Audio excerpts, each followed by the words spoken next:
Today's topic is going to be when to stop intervals.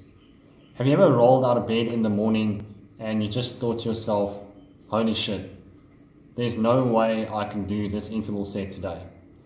I've been there hundreds, thousands of times, and I know exactly what it feels like. So my advice is, when you feel like that, you should get out there and do it anyway. And you should give yourself at least 30 minutes to warm up, 30 minutes to an hour to warm up. Warm up a little bit longer than you usually do before you start your first interval set or your first interval, depending on how long the intervals are.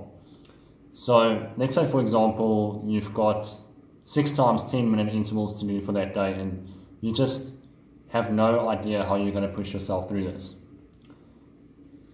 So what I recommend is start the first interval, go for 10 minutes, and if you see your power is 10% below what you should be doing or what you want to do, then you know today is just not the day, your body is not responding, and this is after you've done your longer warm-up.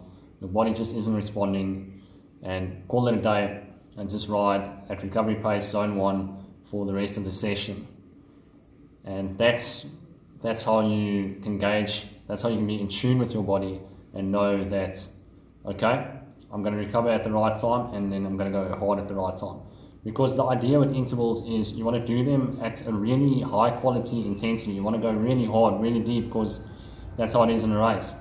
But you also don't want to do them so infrequently that you just never get it done. So you must do them even if you don't feel like it, because on the days that you do feel like it, you're really going to be able to dig much deeper than you would otherwise, because you're just used to pushing even when you don't feel like it. And that's how racing can be sometimes. In a race, you could feel like shit the day you wake up, but you just have to push it, you have to get through. And especially with stage racing, it's going to be a stage where you just are fucking battling to get through, but the next day you feel much better and you can attack and you can ride away from the bunch.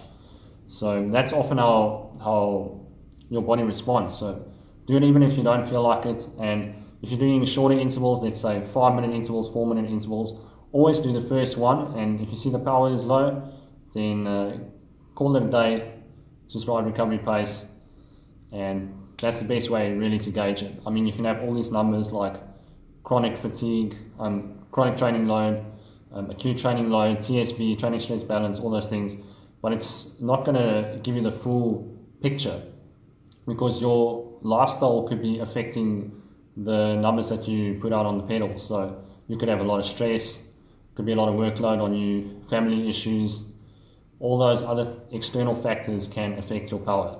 So don't be too hard on yourself. Always give the first interval a shot at least, and if you see the power is 10% below, just call it a day, cruise easy, and that way you should be able to get the best out of your body.